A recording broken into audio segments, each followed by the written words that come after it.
This guy's a great teammate and a great guy. For all you guys, like, listen, young, black, successful. He's single, by the way. Just to let everyone know he is single. So if you guys need somebody, he's your guy. Welcome here into Teal, the show. You gotta love a happy locker room after a win. That was Gabe Davis hanging out with the rookie Brian Thomas Jr. Frank, a win is a win, and it definitely shows in that happy interaction. The rookie seems to be fitting in just fine. There's no question. He really is. They love him in the room. He's a quiet guy. But I tell you what, I was impressed with the win, Jamal. Listen, it's just one game. It's a preseason game, and Patrick Mahomes probably played all of 8 plays. I know that. But in my years of being around this team, that's one of the better preseason games in terms of athleticism. And I thought they had some fight to them. They were physical. A lot of the things they didn't have last year, I saw a little bit in the second and the third team. So there's a reason for those two guys to feel pretty good in that locker room. It was a feel-good night for the Jaguars. It really was. All right, let's talk about a couple of the standout plays from that before we kind of move on to what's next. We got to wrap this game up. One of them is Brian Thomas Jr. Everybody wanted to see him go down the football field. Frank, we saw him make the big catch in the second quarter. We didn't have to wait that long. Look, that sort of play is what the Jaguars brought him to Jacksonville to do. He is a star. And when my first thought was he's going to run by people and stretch the field, and I still think he's going to do that because he's really fast. He's a big, physical, fast guy. But he showed his star value on that play. He can fight for balls. He's physical. It's hard to find guys, Jamal. We've had this talk that are that big, that fast, and that physical at that position, and he showed that part of it. Tonight, this week, it might be the time he showed you running by people. He might can run some crossing routes. The game was fast for him when he got here. We've had this talk. I saw it slow down for him in the last week or two of practice, and it really slowed down for him in the game. That was a terrific catch by Brian Thomas Jr. I can't wait to watch him play. Speaking of a guy that the game's slowing down for a little bit, Parker Washington, we have been hyping him up. The coaches have been hyping him up. His teammates have been hyping him up. He went out there on the field and had a fantastic game. Trevor Lawrence said that he loves what he's seen from Parker Washington and the growth that he's made from year 1 to year 2. Telling everybody how good you look. You gotta go out there and show it now. I knew he would come to play. Man, he's a spark. Even last year, you know, some of the plays he made, just some incredible plays down the field with the ball in his hand. I mean, you see on the return today how special he is, and he looks good, man. He's been working super hard, so it's cool to see the work pay off. More than anything, you know, he's earned it, and just continue to get more opportunities in the way he's playing.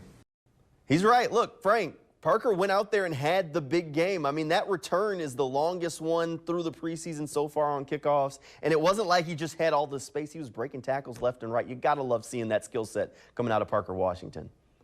Jamal, Parker Washington is a testament to how you can spend an offseason getting yourself ready. He wasn't very good last year as a rookie. He was drafted a little bit lower. They saw a lot of things they liked in him. He didn't look the part. He had some mistakes. He spent the offseason getting himself in shape. He spent the offseason getting himself ready to do this, and I thought he all through camp has looked like an entirely different player. So we all said, okay, that's fine, but can you do it when the lights are on, when there's a game, when there's an opposing team? He did it. He's been one of the stars of training camp. He's one of the stars of the offseason, and man, did it show up. You're right, that was some kick return. It wasn't just a big hole and he ran through it. He changed directions, he stopped, he started, he stayed in bounds, he made people miss. It was a fantastic play by Parker Washington. And he had a good return later on as well. He's really going to help this team. I think he's the 4th receiver. I think he's going to play a lot of football this year.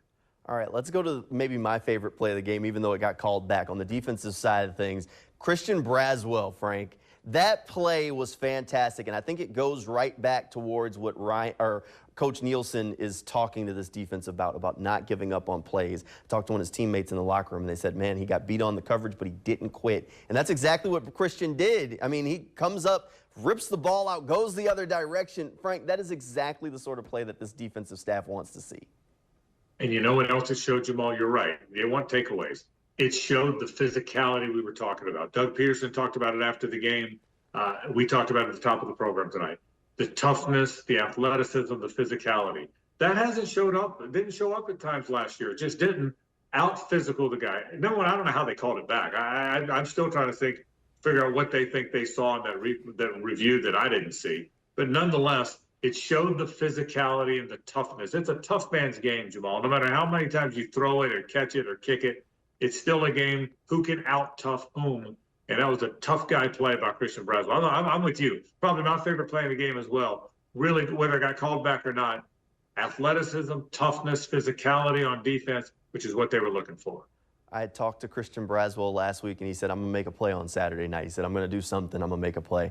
And when I talked to him in the locker room after the game, he said, I'm a man of my word now. I told you I was going to make a play.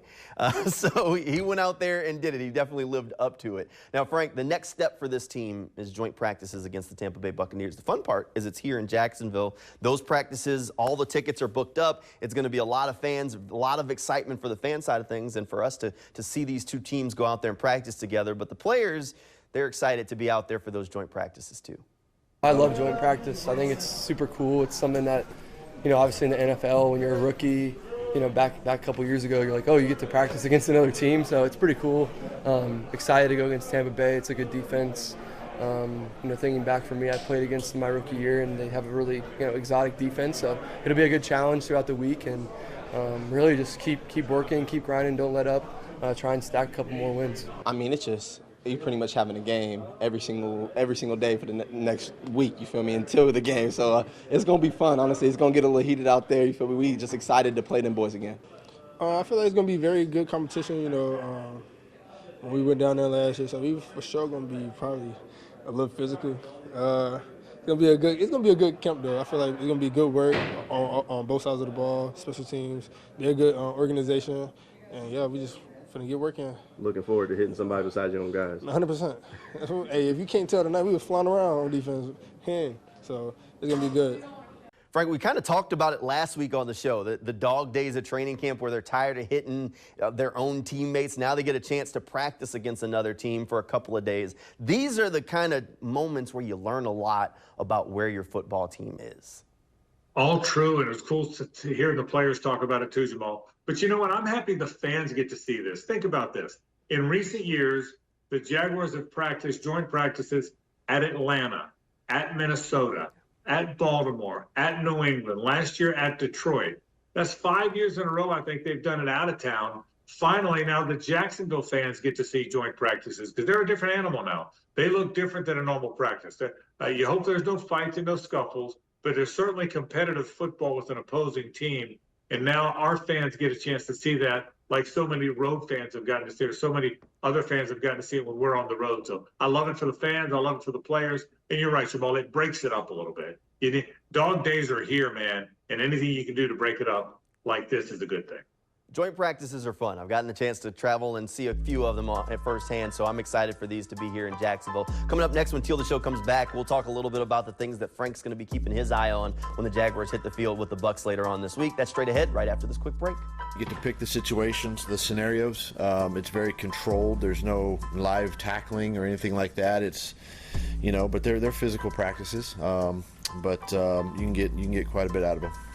You heard it from Doug Peterson himself. They're expecting a physical practice on Wednesday and Thursday with the Tampa Bay Buccaneers. And then, of course, you got the game on Saturday. Frank, these joint practices are a big deal. You're going to learn a whole lot about the football team. What are you going to be watching on the offense? Let's start with the offense, Frank. What do you want to see from the Jaguars offense against the Buccaneers? I think Doug hit it, Jamal. Physicality. I've got a pretty good idea what the skill guys can do. I know what Trevor can do. Travis Etienne had a good game. We talked about that receiver room, which is really developing, and obviously Evan Ingram. I know what he can do. Can they hold up against the defensive front of the Tampa Bay Buccaneers? Can they hold up against that front seven? I'll watch that as close as anything. One-on-one drills when it's the Jags left tackle against the Buccaneers rush in, and the right tackle against the left rush in.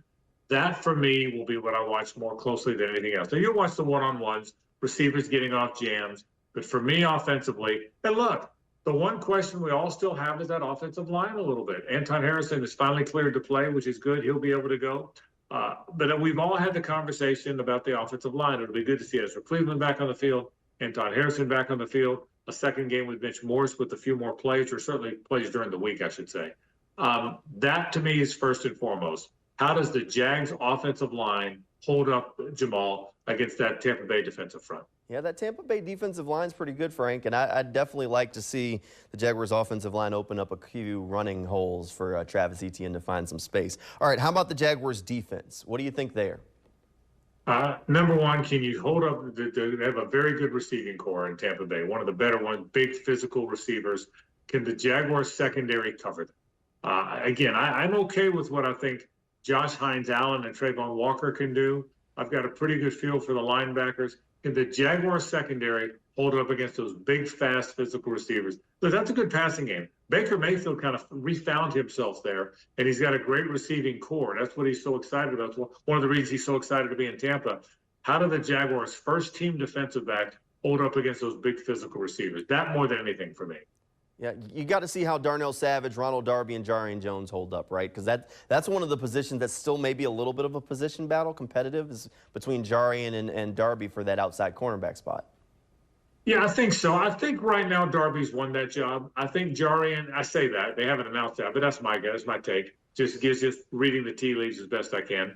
But I think Jarian's going to play a lot of football. I think he's probably, if you ask me today, my guess would be he backs up Savage at the nickel and backs up Darby outside. But who knows? He's going to get a chance to compete for both those spots. But how do they hold up against those Tampa Bay veteran receivers who are so good? That's a big part of a big storyline for me during the week. All right, we'll be keeping an eye on it. Again, those joint practices are on Wednesday and Thursday. We'll have another Teal the Show after those, and then that's kind of getting you set for another Saturday game at the bank as they wrap up things with the Tampa Bay Buccaneers with that game on Saturday night. So we'll have plenty of coverage coming your way between now and then. Hey, thanks for hanging out with us tonight, Frank. Thanks for being here. Thank you at home. Good night, everybody, and go Jags.